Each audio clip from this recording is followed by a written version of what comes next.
The playoffs are here, and you can predict the action all the way to the finals with FanDuel Predicts. Predict the spread, the total points, and even the game-winning moments that make the playoffs. Sign up and get a $25 bonus with FanDuel Predicts. Offered by FanDuel Prediction Markets, LLC, a registered futures commission merchant. 18-plus bonus is non-withdrawable and expires 7 days after receipt. Trading derivatives involves significant risk and may not be suitable for all investors. Manage your activity with their consumer protection tools. Restrictions apply. See terms at FanDuel.com/predicts/bonus-offer-terms. Listen, all you New Yorkers. Taxi. Okay, man, we're looking around. This is the 77 WABC minicast.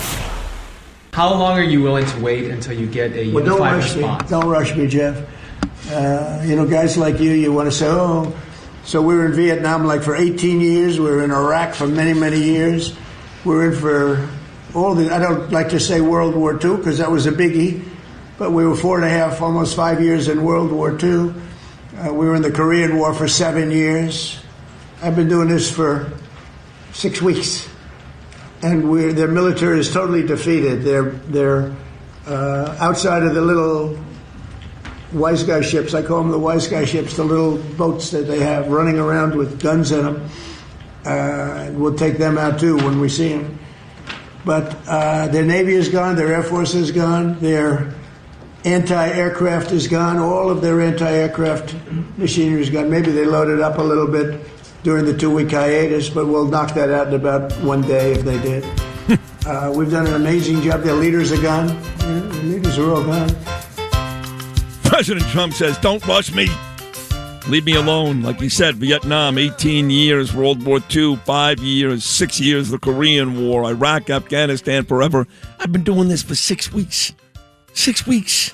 I got one more I want to play before I get to the great KT McFarland. He also discussed yesterday the possibility, if not probability, of a nuclear holocaust with those no-good bastards in Europe. They've all turned their backs on us, all of them. We'll get them in the end. This is President Trump talking about that possibility, Lewis. Cut number 12. I think that there's nothing worse than a nuclear weapon that takes out one of your cities or two of your cities or three. I think there's nothing worse than a nuclear weapon that's going to destroy the Middle East, including Israel. I think there's nothing worse than Europe being under attack by people that have missiles now that reach Europe. As you know, they don't reach us, but they reach Europe. But they will reach us at some time, probably the not too distant future, unless we stop them now. I think there would be nothing worse than having nuclear holocaust in Europe, London, Paris, various places in Germany, all targeted. No, what I say is you can't let them have. I don't think it will happen, by the way. I really think we actually, it turns out that we are drill baby drill, and it turns out we're producing a lot of oil, and they're buying the oil. They're going to Alaska, they're going to Texas, Louisiana, and our guys have done a fantastic job. We're putting out right now more oil and gas than we ever have in the history of our country. And one other thing, there are more people employed today in the United States than ever in the history of our country. There he is, President Trump, yesterday. So we're going to talk to Blair White and Adam Weiss after KT. And then, like I said, Joe Tacopina, Scott Lebedo, the brilliant sports voice of Stephen A. Smith. But I want to read this to KT. KT, of course, has worked for 4 presidents over her legendary career, most recently President Trump. She's on Fox News multiple times a week, and she is an amazing guest with us every Friday. So I don't name names often. Sometimes I do, but this time I'm not going to, KT. But somebody who I respect a lot sent me this text from the Pentagon. This person was actually in the Pentagon when I received this text a couple of days ago. Now, you know that I was behind this war 100% and still am. Anybody who says this war is not a necessity doesn't know what they're talking about, okay? It is a necessity. And we didn't start it. For you folks that are complaining, I thought Trump was America first. He is. Iran started this war 47 years ago. And 6 or 7 presidents promised they would do something about it, and they didn't do anything. So President Trump decided, I'm going to be the guy to fix it. And it's not easy. It's a big country, 90 million people, and they hate us. So I'm all for it, okay? But I'm also saying with every ceasefire, with every stoppage, Americans care less and less, and Americans are not believing that we are winning. That's just my opinion. So here's a text that I got, KT. Before the war, Iran did not control the Strait of Hormuz. Now it does. Iran oil was sanctioned. Now it's not. Iran was not really building a nuclear weapon, according to the Pentagon Intelligence Agency. Now they will. The U.S. bases in the Gulf were assets. Now the liabilities. And everyone is laughing at us because the truth is the reason why the President of the United States keeps stopping and going is because we are stuck. NBC has reported the last 2 days that Hegseth is not being truthful either, and that Iran has a lot more weaponry than we are telling the fine folks in America. Your thoughts on some of these criticisms? Well, they're all wrong. They're all dead wrong. Iran wasn't getting close to having a nuclear weapon. Iran has had one goal for 47 years, to have a nuclear weapon.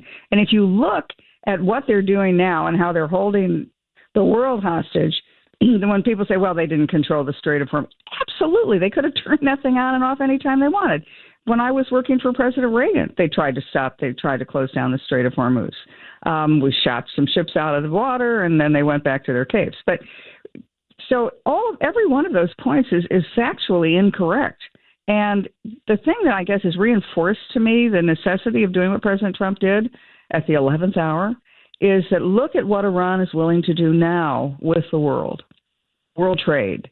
Countries are going to go into economic tailspins. Why? Because a military dictatorship, which is what it is, a military dictatorship in Iran wants to have nuclear weapons, and they're willing to put the whole world in chaos, economic chaos, in order to do that. And can you imagine what a country like that would do? A gang of dictators will do if they actually had nuclear weapons. They would use them. They would blackmail the world for whatever reason they wanted to blackmail the world, for whatever purpose came into their heads. So the necessity of doing this and doing this now and doing this very surgically, I think is pretty amazing. And when people say, well, President Trump doesn't know what he's doing, come on, guys. I mean, you guys are so far behind, you think you're ahead. He set out to do this on day one of his first term when he realized that he needed peace between Israel and the Gulf Arabs. He crafted the Abraham Accords. What that did was take Saudi Arabia, United Arab Emirates, and all those countries which either sat on the sidelines of any Israeli conflict in the region or cheered and worked against Israel. Now they're fighting with Israel against Iran. President Trump, drill, baby, drill, as he just mentioned in the clip that you played. That meant that world oil prices went down because American oil came into the mix. What did that do? Bankrupted Iran. Iran's only source of income is oil exports. And then finally, what's happened in the last several weeks is degrading Iran's military, killing their first, second, and third tier of leaders, destroying their command and control, their army, their navy, their air force, the proxies. All of this put into place the final move in the chessboard. We knew that they would shut down the strait. As I said, they've done it before. But we also knew we had one more move after they shut down the strait, which is a blockade. We could never have done a blockade unless we already had all of those military assets in the region. And now we sit back and wait. I don't think we wait for long, but we wait for them to either have some pragmatic negotiations, or we wait for their economy to completely collapse. I don't disagree with anything you just said. I would just say that you know my frustration. 17 days ago, President Trump was about to unleash hell on that civilization. And we've got like 2 ceasefires since. And I think you may be mad at me. I don't know. These people tell me, you're crazy. Stop it, Margot Martin. But I have been pretty outspoken that I'm tired of the ceasefires. Do what you say you're going to do. I'm sorry, because I've got people who love him like I do, like you do, love him to death. We don't want anybody else in that seat.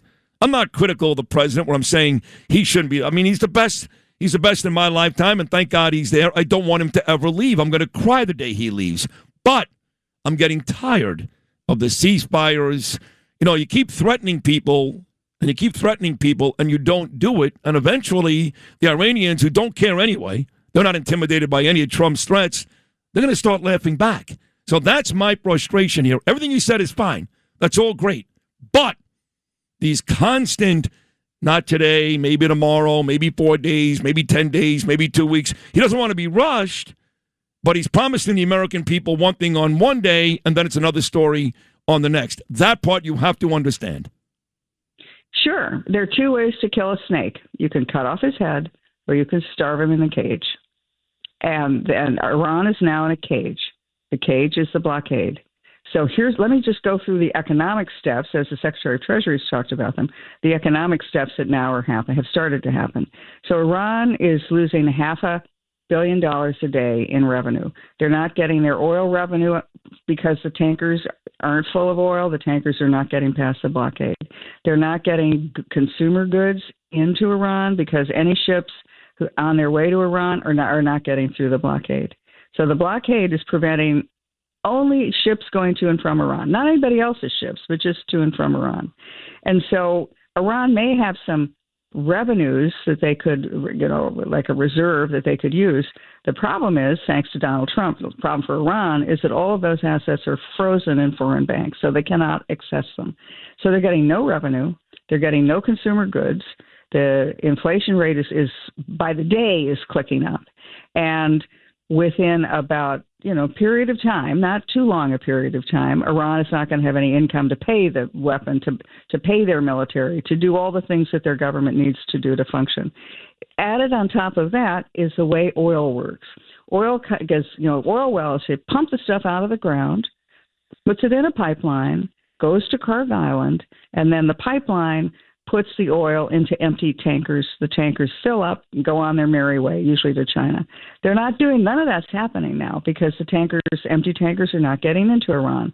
Full tankers, they're not getting past the blockade.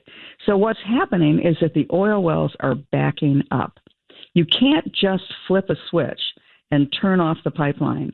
You can't just flip a switch and turn off the well without doing enormous damage to the well, probably permanent damage to the well.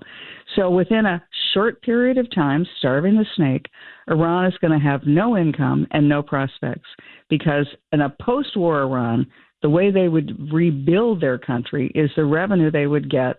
Sanctions were lifted and they could produce oil again. They won't be able to produce oil if all those oil wells are flooded. I mean, think about a sink. You've got a clogged drain and the faucet keeps going. You can't turn the faucet off. And what havoc does that wreak on your sink and on your kitchen? That's what could happen to Iran, and that's what could happen to Iran. Most experts believe that the storage capacity, excess capacity to absorb all of that extra oil in the pipeline is 1, 2 weeks. Nobody thinks it's 3 months. Right. The estimates are that it's a couple of weeks. So when President Trump is saying, well, I've got all the time in the world, what he knows is that the clock is ticking for Iran. President Trump has 6 months before he faces the voters. Iran probably doesn't have 6 weeks, probably doesn't even have 6 days that they can survive without income. Well, 6 months before the election, but you don't want some people making up their mind today that I'm not going with a Republican. I mean, it's not, he has 6 months to the election, but he's in danger of losing people.